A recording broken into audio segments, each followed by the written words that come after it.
கபாலி திரைப்படத்தின் டிக்கெட்டுகள் கூடுதல் விலைக்கு விற்பனை செய்யப்படுவதாக புதிய தலைமுறை செய்தி வெளியிட்டது. இதனைத் தொடர்ந்து சென்னையில் இருக்கும் 18 திரையரங்குகளில் விற்பனை வரித்துறை அதிகாரிகள் ஆய்வு மேற்கொண்டு வருகிறார்கள். கூடுதல் தகவல்களை செய்தியாளர் ஸ்டாலினிடம் கேட்கலாம்.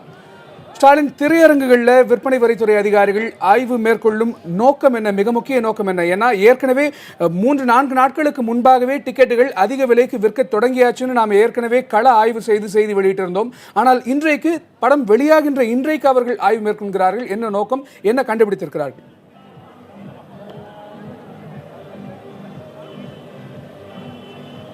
கணேஷ், அதாவது நடிகர் ரஜினிகாந்த் நடித்து வெளியாகியுள்ள கபாலி திரைப்படத்தின் டிக்கெட் விற்பனையானது கூடுதல் விலைக்கு விற்கப்படுகிறதா என்பது குறித்து தற்போது சென்னை எழும்பூரில் உள்ள ஆல்பர்ட் திரையரங்கில் விற்பனை வரித்துறை அதிகாரிகள் தொடர்ச்சியாக சோதனை மேற்கொண்டு வருகிறார்கள். இந்த திரையரங்கு மட்டுமல்ல, சென்னையில் உள்ள 18 திரையரங்குகள், கபாலி திரைப்படம் வெளியாகியுள்ள 18 திரையரங்குகளில் விற்பனை வரித்துறை அதிகாரிகள் இன்று காலை முதலே தொடர்ச்சியாக சோதனை மேற்கொண்டு வருகிறார்கள். இந்த சோதனையை பொறுத்தவரை இது போன்ற சோதனை என்னென்றால், டிக்கெட் விற்பனை கூடுதல், அதாவது அரசு நிர்ணயித்த கட்டணத்தை விட கூடுதல் விற்பனையானது செய்யப்படுகிறதா என்பது குறித்து நேரடியாக அந்த அதிகாரிகள் நேரடியாக வந்து ஆய்வு செய்கிறார்கள். அதே போல டிக்கெட் வாங்கிய ரசிகர்களிடம் நேரடியாக சென்று அவர்கள் எவ்வளவு விலைக்கு டிக்கெட் வாங்கியுள்ளார்கள் என்பது குறித்து நேரடியாக அந்த டிக்கெட்டை காண்பிக்க சொல்லி அவர்களானது சோதனையானது மேற்கொண்டு வருகிறார்கள். அதே போல அரசு நிர்ணயித்த கட்டணத்தை பொறுத்தவரை ஒரு திரையரங்கில் ஒரு திரைப்படம் காண வேண்டும் என்றால் 120 ரூபாய் டிக்கெட் மட்டுமே அவர்கள் வாங்க வேண்டும். ஆனால் அதற்கு கூடுதலாக திரையரங்குகள் தொடர்ச்சியாக விற்பனை செய்து வருவதாக குற்றச்சாட்டு எழுந்ததை அடுத்து கடந்த 4 நாட்களாகவே நாம் தொடர்ச்சியாக செய்தி வெளியிட்டு வருகிறோம். நம் கள ஆய்வில் கூட அதிக அளவில் டிக்கெட் விற்பனை நடந்துள்ளதாக தெரிவிக்கப்பட்டிருந்தது. அதன் அடிப்படையில் தான் தொடர்ச்சியாக இன்று காலை முதலே கபாலி திரைப்படம் வெளியான இன்று காலை முதலே சென்னையில் உள்ள 18 திரையரங்குகள் இந்த சோதனை செய்யப்பட்டு வருகிறது. டிக்கெட் விற்பனை மட்டுமல்ல, திரையரங்குகளுக்குள் இருக்கும் இருக்கை வசதிகள் கூடுதலாக செய்யப்பட்டுள்ளன என்பது குறித்தும் இந்த அதிகாரிகள், விற்பனை வரித்துறை அதிகாரிகளானது சோதனை மேற்கொண்டு வருகிறார்கள். அதாவது ஒரு திரையரங்குகளுக்கான அனுமதி என்பது, அந்த இருக்கை வசதிக்கான அனுமதி என்பது முன்பே வாங்கப்பட்டிருக்க வேண்டும். ஒரு திரையரங்கில் 500 இருக்கை வசதிகள் செய்யப்பட்டிருந்தால் அதற்கு கூடுதலாக 100 இருக்கை வசதிகள் செய்யப்படும் பொழுது மற்ற ரசிகர்களுக்கான இடையூறு ஏற்படுவதற்கான வாய்ப்பு உள்ளது. அதே போல இந்த இருக்கை வசதியானது கூடுதலாக செய்யப்படலாம் என்பது குறித்தும் விற்பனை வரித்துறை அதிகாரிகள் சோதனை மேற்கொண்டு வருகிறார்கள். ஆனால் கபாலி திரைப்படத்தை பொறுத்தவரை கடந்த 3 நாட்களுக்கு முன்பே இந்த டிக்கெட் விற்பனையானது தொடங்கி உள்ள நிலையில் இன்று விற்பனையாகும் டிக்கெட்டுகளை பொறுத்தவரை அடுத்த 3 நாட்களுக்கு, அதாவது இன்றிலிருந்து அடுத்த 3 நாட்களுக்கான டிக்கெட் விற்பனை தான் தற்போது நடைபெற்று வருகிறது.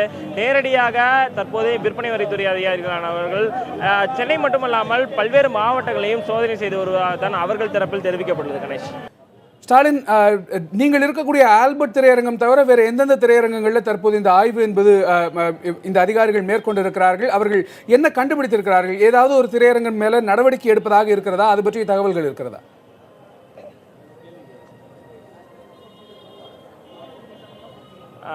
கணேஷ், அதாவது நான் குறிப்பிட்டது போல சென்னையில் 18 திரையரங்குகளில் கபாலி திரைப்படமானது தற்போது வெளியாகியுள்ளது. இந்த 18 திரையரங்குகளை பொறுத்தவரை மிக முக்கியமான திரையரங்குகள்.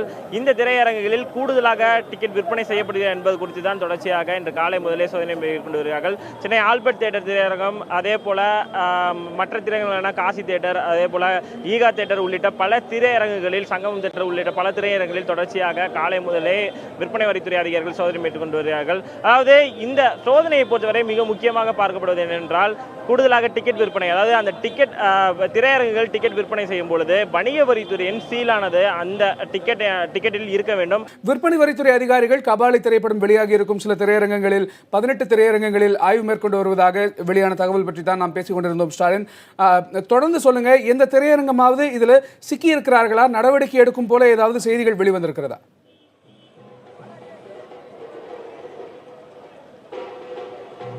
கணேஷ், தற்போது வரை அது தொடர்பான தகவல்கள் விற்பனை வரித்துறை அதிகாரிகளிடம் இருந்து கொடுக்கப்படவில்லை. அதாவது அவர்களை பொறுத்தவரை தொடர்ச்சியாக அனைத்து திரையரங்குகளிலும் தற்போதான சோதனையானது நடைபெற்று வருகிறது. இந்த நிலையில் தொடர்ச்சியாக ஒவ்வொரு, அதாவது மண்டலமாக பிரித்து துணை ஆணையர் தலைமையில் இந்த சோதனையானது நடைபெற்று வருகிறது. தொடர்ச்சியாக நாம் துணை ஆணையரை தொடர்பு கொள்ள முயற்சி செய்து வருகிறோம். இது குறித்த தகவல்கள் இன்னும் சற்று நேரத்தில் கிடைப்பதற்கான வாய்ப்பு உள்ளதாக. இந்த நிலையில் டிக்கெட் விற்பனையை பொறுத்தவரை பெரும்பாலான ரசிகர்களுக்கு டிக்கெட்டானது முதல் காட்சி பார்ப்பதற்கான டிக்கெட்டானது கிடைக்கவில்லை என்றுதான் அவர்கள் தரப்பில் தெரிவிக்கப்பட்டது. இது குறித்து அவர்களிடமே நேரடியாக பேசலாம். ஆனால் நீங்க சொல்லுங்க, கபாலி படத்துக்கான டிக்கெட் எப்ப இருந்து நீங்க வாங்குறதுக்காக முயற்சி பண்ணிட்டு இருக்கீங்க? இருக்கீங்க. இப்போ வரைக்கும் உங்களுக்கு கிடைச்சிருச்சா கிடைக்கல? கிடைக்கல. நாங்கள் தான் கேட் பண்ணுறோம். ரிசர்வேஷன் இன்னைக்கு நாளைக்கு சொன்னாங்க, நேற்றுக்கு நம்ம இன்னைக்கு சொன்னாங்க, இன்னும் டிக்கெட் கிடைக்கவில்லை. வந்து பயமா இருந்தால் போய் டெய்லி நாங்கள் நேத்தோட கொடுக்குறேன்னு சொல்லிட்டு போட்டு கொடுக்குறோம். நேத்தோட கொடுக்குறேன்னு சொல்லிட்டு வந்தாங்க, லைனில் ஃபுல்லாக நின்று இருந்தது. ஆனால் கொடுக்கல டிக்கெட்டு. திடீர்னு வந்து இப்போ இன்னைக்கு காலைல கொடுத்துட்டு படம் ஒரு 10 நாளாக இப்போ டிக்கெட் இல்லைன்றாங்க. 10 நாளைக்கு. இப்போ டிக்கெட்டை பொறுத்த வரைக்கும் பொதுவாக 120 ரூபாய்க்கு மேலே வந்து விற்கக்கூடாது. ஆனால் நீங்கள் நேரடியாக வந்து கேட்கும் போது கவுண்டர்லாம் வந்துட்டு டிக்கெட் விலை வந்துட்டு எவ்வளோன்னு சொல்லியிருக்காங்க. இப்போ வந்து எவ்வளோக்கு விற்கப்படுது? இப்போ உங்களுக்கு டிக்கெட் கிடைக்கலனாலும் எவ்வளோக்கு வந்து மற்றவங்களாம் வந்து வாங்கிட்டு போகிறாங்கன்னு நேரடியாக வந்து உங்கள்கிட்ட சொல்லியிருக்காங்க. 500லேருந்து 1000 வரைக்கும் இருக்குது. இப்போதைக்கு இருக்குது 500லேருந்து 1000 வரைக்கும் ஓட்டு இருக்குது டிக்கெட்டு. அதுக்கப்புறம் எப்போ எவ்வளோ வைப்பாங்க தெரியல. ஒன்றும் லாக்கில் வைக்கிறதுல 2000 ரூபா 3000 ரேட்டு போகுது. அவ்வளோ ரேட்டு. இப்போ நேரடியாக இப்போ பெரும்பாலான திரையரங்கில் இது போன்ற நிலை தான் இருக்கா? நீங்கள் ஆல்பர்ட் தேட்டர் மட்டும் இல்லாமல் மற்ற தேட்டர்களையும் வந்து நேரடியாக போய் விசாரிச்சு பார்த்தீங்களா? அங்கேயும் டிக்கெட் விற்பனை வந்துட்டு அதிக அளவுக்கு தான் வந்து விற்கப்படுதுன்னு நீங்கள் நேரடியாக போய் பார்த்தீங்களா? எல்லா இடத்துலையும் அதே தான் டிக்கெட் இருக்குது. நேற்று நைட் ஷோ கூட ஒரு இடத்துல போட்டுக்கிறாங்க, சங்கன் தேட்டருன்ட்டு. அங்கே கூட அதே தான் 1000 ரூபாயிலேருந்து 1500 ரூபா வரைக்கும் டிக்கெட் போயிட்டு தான் இருக்குது. கணேஷ், நீங்கள் நேரடியாக பார்த்துருப்பீங்க. அதாவது டிக்கெட் விற்பனையை பொறுத்த வரைக்கும் அதாவது நிர்ணயித்த கட்டணத்தை விட திரையரங்குகள் கூடுதலாக தான் விற்பனை செய்து வருவதாக தான் ரசிகர்கள் தரப்பில் தெரிவிக்கப்பட்டது.